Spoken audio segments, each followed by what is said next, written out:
Hello everybody. Hello everybody, आप लोगों को राजन बायोलॉजी क्लास में वेलकम है। आज हम लोग सेल जो एक बड़ा चैप्टर है उसके एक इम्पॉर्टेंट टॉपिक साइटोस्केलेटन के बारे में जानने का कुछ कोशिश करेंगे। इसके बारे में साइटोस्केलेटन और सीलिया के बारे में जानेंगे। देखिए, पहला की एक चीज़ जानिए, जैसा कि हम लोग ने अब तक पढ़ चुका है कि सेल में आपका क्या क्या चीज़ पाया जाता है। देखिए, सेल में सबसे पहला चीज़ आपको पाया जाता है endoplasmic reticulum, ribosome, lysosome, mitochondria, Golgi complex, nucleus, है ना। तो यहाँ पे एक चीज़ देखिए, ये सब चीज़ जो है अपनी जगह से घसके नहीं, इसके लिए सेल के साइटोप्लाज्म, अब यहाँ पर देखिए बात है साइटोप्लाज्म क्या हो गया। देखिए, सेल मेम्ब्रेन से लेकर के न्यूक्लियस तक के जो एरिया है उसे क्या कहा था, साइटोप्लाज्म। साइटोप्लाज्म को जो घेरता है उस एरिया को हम लोग क्या बोलते हैं, न्यूक्लियर मेम्ब्रेन। तो न्यूक्लियर मेम्ब्रेन यानी साइटोप्लाज्म, न्यूक्लियर मेम्ब्रेन और सेल मेम्ब्रेन के बीच की जो डिस्टेंस है, जैसे आपको हम एक फिगर से बना के समझाते हैं, जैसे ये आपका सेल हो गया और ये बीच में आपका न्यूक्लियस हो गया, तो ये आपका सेल मेम्ब्रेन है, ये आपका न्यूक्लियस है। तो ये पूरा एरिया को साइटोप्लाज्म कहा जाता है। इस पूरे एरिया को साइटोप्लाज्म कहा जाता है। तो इस साइटोप्लाज्म में जो सेल ऑर्गेनल्स है वो अपनी जगह से हटे नहीं, तो उसके लिए सेल के अंदर में एक प्रोटीनियस सब्सटेंस भरा जाता है जिससे सब अपने अपनी जगह में फिक्स रहे। दूसरा चीज़, ये सेल पचके नहीं, सेल अगर चोट लगे तो पचके नहीं, इसके लिए इसको भरा जाता ताकि सेल सपोर्ट हो।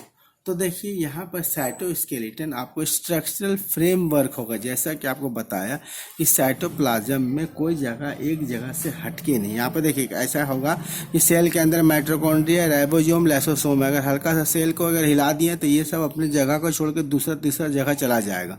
तो इसको रोकने के लिए इसके अंदर साइटोप्लाज्म भर दिया गया। तो साइटोप्लाज्म में साइटोस्केलेटन भर दिया गया।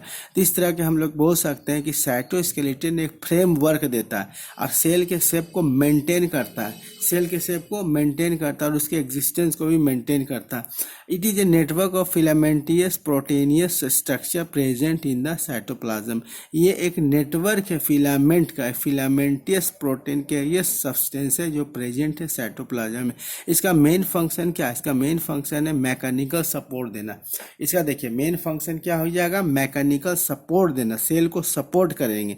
दूसरा मोटिलिटी, सेल को गति प्रदान देंगे।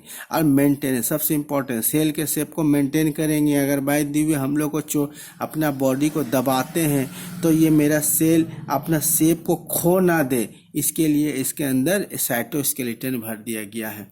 तो आपको क्लियर हो गया कि अगर माइटोकॉन्ड्रिया, कभी आपके माइंड में ये क्वेश्चन आए कि माइटोकॉन्ड्रिया का जो प्लेस है, अगर बाय दी हुई जैसे अगर हम लोग एक बैग में लोटा धर लेते हैं, बुक भर लेते हैं, पेन भर लेते हैं और हम लोग दौड़ते हैं, तो ये क्या होगा, लोटा अपने जगह से हट कर दूसरी जगह चला जाएगा, बुक अपने जगह दूसरी जगह चला जाएगा, पेन दूसरी जगह चला जाएगा। उसी प्रकार अगर बाय दी हुए हम लोग दौड़ते हैं तो मेरा सेल में माइटोकॉन्ड्रिया अपनी जगह में फिक्स रहे, राइबोसोम अपनी जगह में फिक्स रहे, और भी जितना सेल ऑर्गेनल्स वो अपनी जगह में फिक्स रहे, न्यूक्लियस अपनी जगह में फिक्स रहे, इसके लिए साइटोप्लाज्म में साइटोस्केलेटन भर दिया गया है जो इसकी सपोर्ट करेगा, इसको मोटिलिटी प्रदान करेगा और इसका शेप को मेंटेन करेगा। इसका शेप को क्या करेगा, मेंटेन करेगा। अब हम लोग साइटोस्केलेटन बारे में जानिए। अब यहाँ एक चीज़ जानिए कि अब हम लोग जानेंगे सीलिया और फ्लैजिला के बारे में।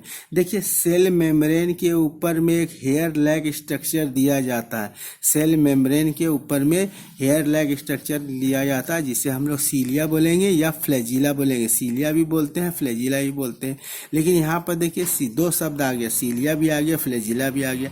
तो देखिए, जब हेयर लैग स्ट्रक्चर छोटा रहे तो उसका नाम रहेगा सीलिया, और जब हेयर लैग स्ट्रक्चर बड़ा रहे तब उसका नाम रहेगा फ्लैजिला। तो इस तरह हम लोग बोल सकते हैं कि सीलिया और फ्लैजिला ये दोनों हेयर लाइक स्ट्रक्चर है, ये दोनों हेयर लाइक स्ट्रक्चर है। ये दोनों कहाँ प्रेजेंट है? On the cell membrane. ये दोनों कहाँ प्रेजेंट है? On the cell membrane.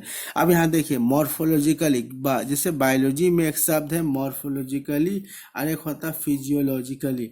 देखिए मॉर्फोलॉजिकली माने क्या हुआ, जब कोई बाहरी आकृति होता है, एक्सटर्नल फीचर होता है, उसको हम लोग मॉर्फोलॉजिकली बोलते हैं। और उसको इंटरनली जो फंक्शन कर रहा है, जो इंटरनली फंक्शन कर रहा है, उसे फिजियोलॉजिकल कहा जाता है। ये देखिए सीलिया और फ्लैजिला ये मॉर्फोलॉजिकली फिजिकल काम से भी इन लोग एक है और देखने में एक ही है, लेकिन अंतर कहाँ है? ये लोग अंतर है लेंथ में। कहाँ अंतर है? ये लोग लेंथ में अंतर है। सीलिया देखिए, सीलिया शॉर्ट होता है। सीलिया कैसा होता है? शॉर्ट में छोटा। अब वाइल फ्लैजिला लंबा होगा। तो यानी जो हेयर लाइक, जो बाल का आकृति कैसा छोटा छोटा रहेगा उसे क्या सीलिया हम लोग कहेंगे, और जो बाल के ऐसा आकृति लंबा लंबा रहेगा उसे फ्लैजिला कहेंगे। देखिए अब इसका काम को ध्यान दें। देखिए ये मूवमेंट प्रदान करता है, ये सेल के ऊपर मूवमेंट करता है, गति करता है। ये क्या करता है? गति करता है, सेल को मूवमेंट कराता है। अब यहाँ देखिए cilia and flagella provide movement of the cell. Cilia flagella क्या करेगा? मूवमेंट प्रदान करेगा सेल का।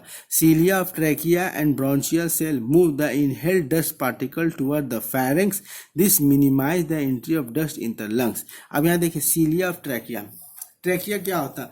देखिए जो हमारे लंग्स होता है, हमारे लंग्स के ऊपर में फेरिंग्स के बाद एक पाइप की तरह होता है, उसके बाद ये आपका लंग्स में कन्वर्ट होता है। तो यहाँ पर ये जो है आपका कार्टिलेज से बना है। ये वो क्या चीज़ बना हुआ? कार्टिलेज से बना हुआ। इसी का नाम है ट्रैकिया। इसी का नाम क्या है? ट्रैकिया। तो ये ट्रैकिया में इसके वाल पर हेयर लाइक स्ट्रक्चर प्रेजेंट रहता है, जिसको हम लोग क्या बोलते हैं? सीलिया। ये अगर आपके हवा में आप नाक से सांस लेते हो, उससे अगर डस्ट पार्टिकल चला जाए तो ये हेयर लैग उसको रोकता है और उसको वापस किधर भेजता है? फेरेंस की ओर भेजता है। और यहाँ पर ये ट्रैकिया आगे जाके दो पार्ट में डिवाइड होता है, इसको हम लोग ब्रोंची बोलते हैं। ये ब्रोंची में भी लगा रहता है ताकि डस्ट पार्टिकल को वहाँ से निकाला जाए। तो इससे आपको फ़ायदा हो गया, अगर कोई डस्ट पार्टिकल अगर आपके नाक के सहारे ट्रैकिया तक पहुँच भी जाता है तो ये जो सीलिया प्रेजेंट है ट्रैकिया के ऊपर, ये डस्ट पार्टिकल को घुसने से रोकेगा लंग्स में। देखिए अब हम लोग का हार्ट लंग्स भी कितना एडवांस है। लंग्स में डस्ट पार्टिकल को घुसने के लिए, रोकने के लिए सीलिया के वाल में ट्रैकिया के वाल में सीलिया दिया गया। तो देखिए cilia of trachea and bronchial cell moves the inhaled dust. जो आप नाक से सांस लेते हैं उसको हम लोग इनहेल्ड हेयर बोलते हैं। जो नाक के सांस के द्वारा जो डस्ट आपको चला जाता है, inhaled dust particle toward the pharynx, this minimize the entry of dust in lung. ये मिनिमाइज करेगा, ये क्या करेगा? सबसे कम कर देगा डस्ट पार्टिकल लंग्स में प्रोवाइड करने का। और देखिए flagella of sperm provide movement of sperm female genital थे। अब देखिए और ह्यूमन स्पर्म में फ्लैजिला लगा रहता है। ह्यूमन स्पर्म भी एक प्रकार का सेल है, उस सेल में फ्लैजिला है। और ये फ्लैजिला क्या करेगा? गति प्रदान करेगा स्पर्म को। कहाँ गति प्रदान करेगा? फीमेल जेनिटल ट्रैक में, ताकि ये मतलब वेजिना से फैलोपियन ट्यूब तक की जो डिस्टेंस है सफ़र करने में स्पर्म को मूव करना पड़ता है। और ये मूवमेंट किसके द्वारा प्रदान किया जाता है? फ्लैजिला के द्वारा प्रदान करता है। तो देखिए सीलिया फ्लैजिला जो है ये सेल मेम्ब्रेन के ऊपर पाया जाता है। और ये दोनों मॉर्फोलॉजिकली और फिजियोलॉजिकली मतलब देखने में और दोनों फंक्शन में सेम होता है, लेकिन अंतर कहाँ होता है? लेंथ में अंतर होता है। सीलिया शॉर्ट होता है, सीलिया कैसा होता है? छोटा होता है। और फ्लैजिला कैसा होता है? लॉन्ग होता है। फ्लैजिला कैसा होता है? लॉन्ग होता है। फ्लैजिला और सीलिया प्रोवाइड करेगा मूवमेंट। किसका मूवमेंट प्रदान करेगा? सेल का मूवमेंट प्रदान करेगा। यहाँ ध्यान दीजिएगा। और सीलिया जो है ट्रैकिया का और जो ब्रोंचियल सेल का, ये आप नाक से जो इनहेल्ड करते हैं, नाक से सांस लेते हैं, उसमें डस्ट पार्टिकल जाता है। ये उस डस्ट पार्टिकल को रोकता है और दोबारा उसको कहाँ भेज देता है? डस्ट पार्टिकल जो चला गया उसको पीछे की ओर ढेलता है, फेरिंक्स की ओर। और इससे डस्ट पार्टिकल का एंट्री लंग्स में मिनिमाइज हो जाता है। और जो मेल गैमेट्स कहलाता है उसका फ्लैजिला मूवमेंट प्रदान करता है और ये फैलोपियन ट्यूब के मतलब वैजिना से फैलोपियन ट्यूब तक स्पर्म को पहुंचने में मदद करता है।